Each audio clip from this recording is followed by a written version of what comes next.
une intégration sous-régionale. Ali Radjumba, Hervé Mangoumba pour le point. D'État du Gabon et de la Guinée équatoriale. Ali Bongo Ondimba et Teodoro Obiangema Mbazogo à la cérémonie de présentation officielle de la mascotte de la Coupe d'Afrique des Nations 2012 est l'expression de la forte amitié et des liens de fraternité qui existent entre les deux pays et surtout entre les deux personnalités qui ont une vision commune en matière de développement, de préservation de la biodiversité et un souci partagé d'offrir à la jeunesse continentale une compétition sportive propice à la culture de l'amitié et de la fraternité.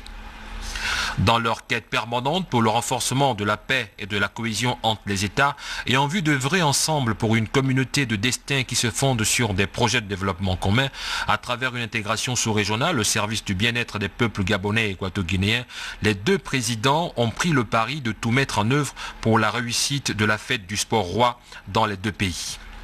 Au terme de cette cérémonie de présentation officielle de la mascotte de la Coupe d'Afrique des Nations de football, le président de la République de Guinée équatoriale a regagné son pays le même jour. À son départ, il a été salué par son homologue Ali Bongo Ondimba. Prochain rendez-vous le 29 octobre 2011 à Malabo à l'occasion du tirage au sort de la compétition. Voilà donc tout pour cet événement, mais un petit retour à Franceville où, en marge du Conseil des ministres qui s'est tenu hier, l'on retiendra également la signature d'une convention entre le groupe BGFIBank et le gouvernement de la République. Objet, le financement des travaux d'adduction en eau potable à Libreville. Le compte-rendu de Bienvenue Minko, Armand Moupende et Cédric Aleka de la presse présidentielle. L'instant est particulier pour le chef de l'État. La signature de cette convention constitue assurément la solution au phénomène récurrent de pénurie d'eau potable à Libreville. Le groupe BGFIBank et le gouvernement de la République, à travers cet acte, s'engagent à relever le défi de l'eau potable en zone urbaine et rurale. Quand vous avez cette convention de 110 milliards et affecté entièrement au secteur de l'énergie électrique et l'eau potable, une bonne partie de cette convention, et précisément 94 milliards, sont affectés donc, au financement des travaux d'adduction d'eau potable. Donc, ces travaux vont permettre d'arriver à une alimentation régulière et permanente en eau potable. Le chef de l'État a mis en place un plan d'urgence au niveau de la zone nord pour permettre donc à partir d'une politique de forage de renforcer l'alimentation en eau potable de cette zone nord. Mais les travaux finalisés de la troisième conduite et de la conduite de Somboli vont permettre donc de sécuriser l'alimentation en eau potable au niveau de Libreville. Donc c'est la traduction de la forte ambition du chef de l'État d'arriver à une sécurisation de l'accès à l'eau potable et l'énergie électrique. Évalué à 110 milliards de francs CFA, le financement de ce programme est une riposte proportionnelle à la demande et au déficit en eau potable dans la capitale gabonaise.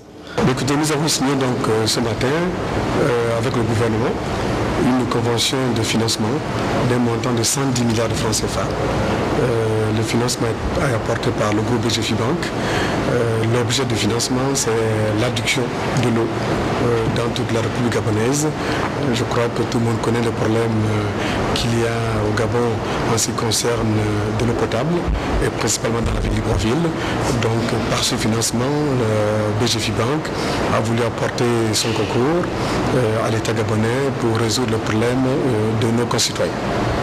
La convention signée ce jeudi est un acte de haute portée sociale. Un acte concret de plus pour le président de la République au bénéfice des couches sociales les plus vulnérables et de toutes les populations du Gabon. 66e session de l'Assemblée générale des Nations unies. Le chef de l'État, Ali Bongo Ondimba, est attendu à New York. Sur place, les travaux du Conseil de sécurité se poursuivent. Sur la table, la situation en Somalie. Notre pays a fait entendre le point de vue du chef de l'État, Ali Bongo Ondimba. Le compte-rendu de Lazoa Bourner et Barthel Boisse. Ce débat s'inscrit dans le cadre des missions régaliennes du Conseil de sécurité des Nations unies, conseil dont le Gabon, notre pays, est membre non permanent. Pour le président de la République, le Gabon doit jouer pleinement son rôle au bénéfice de la paix et la sécurité dans le monde. Ici, le sujet retenu est le retour à la paix et la sécurité en Somalie. Le Premier ministre somalien prend part aux travaux pour la première fois. La sécurité revient progressivement à Mogadiscio. Le gouvernement a le contrôle à près de 95%. Plusieurs pays saluent cette évolution positive. Le Gabon soutient les accords de Kampala et Djibouti. Au plan politique, le dialogue est souhaité. Nous ne le dirons jamais assez, la crise somalienne est avant tout une crise politique et institutionnelle. Et pour cela, elle ne trouvera de solution durable que si l'accent est davantage mis sur la réconciliation de tous les Somaliens. Le Gabon se félicite à ce sujet des nouvelles administrations régionales issues des milices prêtes à négocier avec le gouvernement fédéral de transition. Concernant la sécurité, elle reste fragile aux yeux des autorités gabonaises. Le pays du président Ali Bongo Ondimba appelle à une mobilisation de la communauté internationale. Le Gabon, à cet égard, appelle à une mobilisation encore plus forte de la communauté internationale. La présence de la mission de l'Union africaine en Somalie demeure essentielle. Elle doit bénéficier d'un financement prévisible et atteindre l'effectif autorisé par la résolution 1964 du Conseil de sécurité. Au plan humanitaire, c'est un défi majeur. Les aides financières et en nature sont réclamées à corps et à cri. C'est fort à propos que le Gabon a uni ses efforts à ceux de certains pays de la planète. Le Gabon, pour sa part, a contribué à ces efforts en octroyant une modeste contribution de 2 500 000 dollars américains. Sécurité et aide humanitaire, sujet d'extrême importance, le chef de l'État Ali Bongo Ondimba propose de les relever lors du mini-sommet sur la Somalie, prévu le 23 septembre prochain à New York. Notez que pour consolider la culture qualité et hygiène, sécurité environnement, en abrégé QHSE, dans les entreprises nationales, eh bien l'Académie franco-américaine de management, AFRAM, organise en collaboration avec les universités françaises de Montpellier 1 et 3 une conférence débat demain, samedi 17 septembre 2011 à 10h à la Chambre de commerce de l'industrie et de l'industrie de Libreville. On y arrive. Cette conférence a pour thème la démarche QHSE, une valeur ajoutée pour le management de votre entreprise.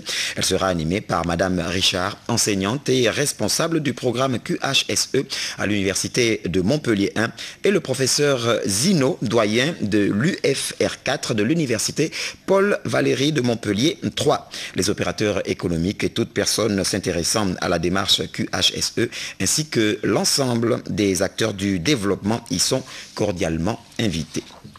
Cette brève, l'ex-président ivoirien Laurent Gbagbo a porté plainte à Paris contre l'armée française pour assassinat et tentative d'assassinat lors de l'offensive menée en avril contre sa résidence par les forces de son rival Alassane Ouattara avec l'appui de la France et de l'ONUCI. Un juge d'instruction a donc été nommé hier, jeudi 15 septembre 2011. Merci à Arnaud Mengue, à Jean-Augustin Ziengui et Paul Insiti qui se joignent à moi et à toute l'équipe d'antenne pour vous dire merci et bonne suite des programmes sur la RTG chaîne 1.